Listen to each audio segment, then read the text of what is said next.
All right. All right. All right, indeed. Hi, everyone. Yeah, you recognize my voice. Love a little drum solo. I mean, stuff. why not? I never got to play the drums, but I did the rock band drums. Every time I go into Reeman's music, shout out Reeman's, I think I annoy them with my kids. Love the drums. Love Friday Night Hype. Yes. Shannon Earhart, Scott Reister. There were so many great games out there. A lot of energy in the crowds out there, and a huge matchup for our game of the week, Shannon. I mean, it was a top-tier game. It was a tie for first place, a three-way tie between these teams. Roland Story, Sadell, like the Roland Story players promised, it was jam-packed and buzzing. Third quarter, Sadell by 1. That's Gunnar Vanderpool inside the high post. Daniel Mallory takes the floater. It's 32-29 Sadell. Cody Long to Luke Thorson, their leading scorer, tying the game at 32. Thorson was on a heater. Whoever said the hot hand isn't a thing has not met this kid, Luke Thorson. There's now 1:35 left. It's 47-43. Roland Story with the lead. Gage Moreno dishes to Nathan Walderbach. He's all 6'7" and huge. It is a one-point game now. Long here taking it himself. The kid was a safety on the football team. He has that aggression. He has that drive, and off the window in. No biggie. Now here's where things got a little dicey. There was a foul that was ruled intentional, and then after that there was a technical foul on the Sadell coach. We don't show it, but that was the foul. Roland Story would end up winning the game from the free throw line after that sequence. 52-47, the final score. Roland Story now in a tie for first place with Nevada if they won tonight. All right, well, great energy in the gym tonight in Earlham. There's our guys, the band, Des Moines Christian in town. Each squad having a great season, packed house. Blaine Tiedemann, a 3 for Earlham. Early on, the Cardinals shooting threes like crazy out there. We're dancing, we're having a great time. Griffin Messer connects from long range after the skip pass. Earlham's new coach, I'm going to see if you Hawkeye fans recognize this guy. It's Austin Ash, former Hawkeye Austin Ash, taking over the team and coaching this year, and he loves to launch those threes. Except in transition, it's Des Moines Christian's Davis Tokar. Pick in the pocket. Strong finish at the glass. And then Des Moines Christian's going to work it around after a second chance after the offensive rebound, and A.J. Backey. Great finish inside. Des Moines Christian would pull away and does win this on the road, 71-56. I did that move, the Euro, to Scott when we played 3-on-3, but She's got game. Never mind the point.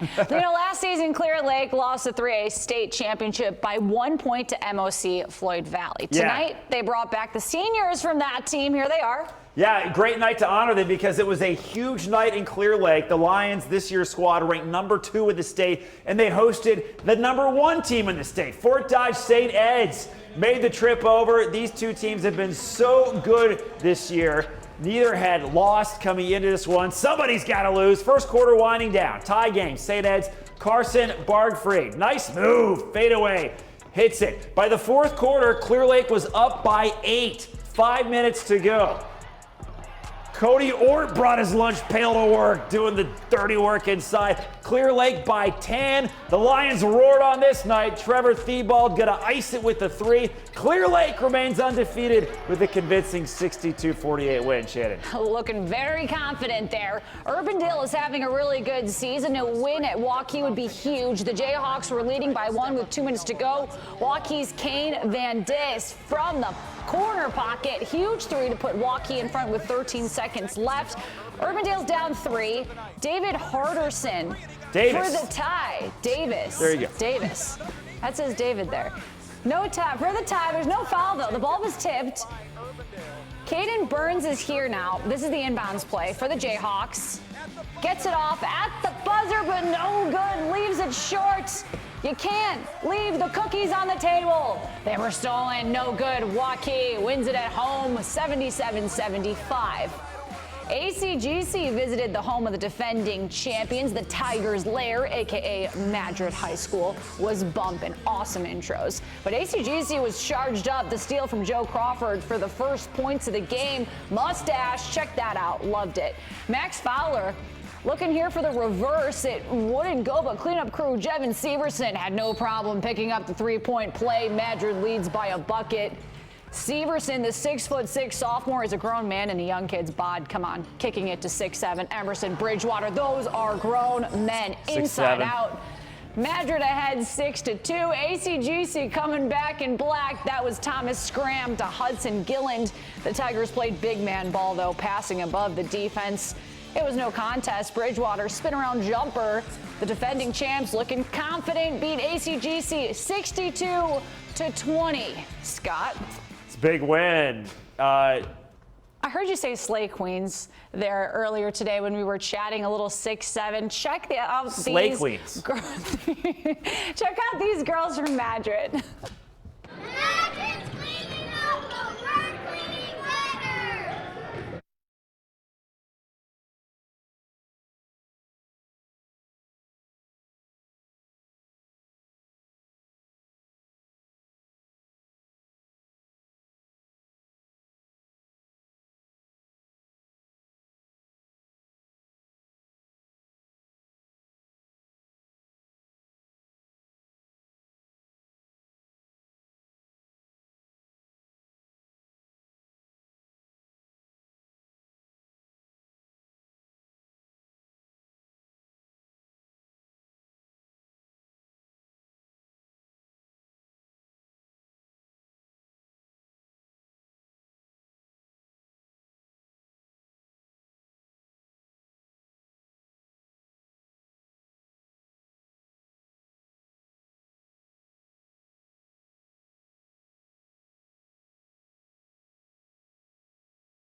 Friday Night Hype on KCCI. What does put up your dukes? You never heard that mean? expression? Put up your dukes? Yeah. Scott, we need to change your lingo here. Did you? I don't know if you guys knew what that means. Of course we know what it means. That poor kid was That just poor trying to watch kid. Friday Night Hype, and he got mauled by his buddies. But hey, well, that's what you do at that age. Trust me, I got kids. I know. You know what else we're doing is we're watching Friday Night Hype, and now we're going to talk about the girls' games out there. Yeah. And we're going to go to Nevada. There's a state football championship banner up there. They're taking on West Marshall. Fourth quarter, West Marshall to steal. Riley Randall puts them up 30-29. Nevada leading, rather. Then the pass into the post. It's Avon Heinz who's going to make the layup for Nevada. Nevada goes up by 3, 32-29. No one's getting in the way of Delaney Eldridge, the and one. This is the free throw. It's 32-31 Nevada. Comes down to this last shot. West Marshall down 3. Nessa Mueller gets behind the three-point line for the tie. She's open. Just off. You're talking millimeters. Back rim. Cubs hold on to win a wild one, 34-27. to 31. You gotta love the thrillers like that. The Madrid girls were 7-15 last year. They've already matched their win total this season. We saw a lot of second chance points in this game. 14th ranked ACG, that's Stella Largent with the bucket. Miranda Gruber pushing the pace.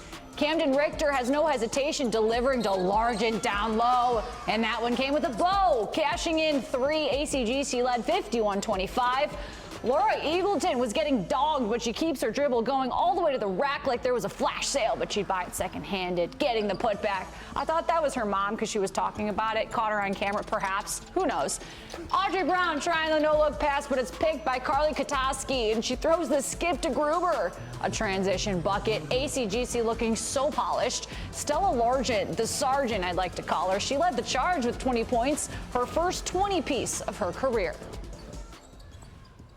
It's very exciting. Felt good. I've lived in a little slope, so getting out of that was good. I think we can make it really far. We've been doing really well, and when we play together, we can just do anything we want, really. All right, Roosevelt in action on the home court tonight. They're having a great season so far, showing off their skills at home against the Hoover Huskies. Fatima Ali for 3. All-time name. Yeah, they led by 30 in the second quarter. Doing work, more than just threes. Judy Bakari muscling inside, gets it to go, then some good ball movement. Kiki Walker wants one. Give it to her. That kind of night for the Velt. They win 74-16. Shannon. I've seen Roosevelt play a game like that. They've been good this year. Centerville hit the road to take on EBF. Centerville and Black down 9. Look at the pace. 5 minutes to go. Addison Tuttle on the fast break. Centerville fighting. Erin Shin, she's like, yeah, I can shoot from three-point land. Woo! That got the EBF lead to 48-43. Check out this great passing from EBF here on the inbounds play. This would tie the game. Kinsey Loberak to Lacey Taylor, but Centerville ends up winning it 54-47. I wrote that wrong for you. EBF won it, actually. Oh, so there EBF you go. EBF. won. My bad, EBF Shannon. Hey, you know what? We'll get our act together and come back with our fan of the night. And speaking of fans, as we go to break, how about a little West Marshall shout out? Let's go, Trojans. You're watching Friday Night Hype.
Welcome back to Friday Night Hype. Time for our Fan of the Week. You guys, this was awesome. This was from Madrid High School. We're going to take the video right here. They do a two cookies for $1, which is incredible. But here's the funniest part. I was shooting this, and all of a sudden, this little girl is calling her little brother, Gabriel, to come over and get some cookies. He bypasses the cookies, walks right up to me, and is defending his cookies, protecting him at all costs. He's like, please don't take my cookies. Go away. And I said, it's okay. You can take your cookies. He grabs the cookies, comes back, and says, these are my cookies. Don't be messing. He's a Cookie Monster. That's crazy. Thanks for watching. Good night.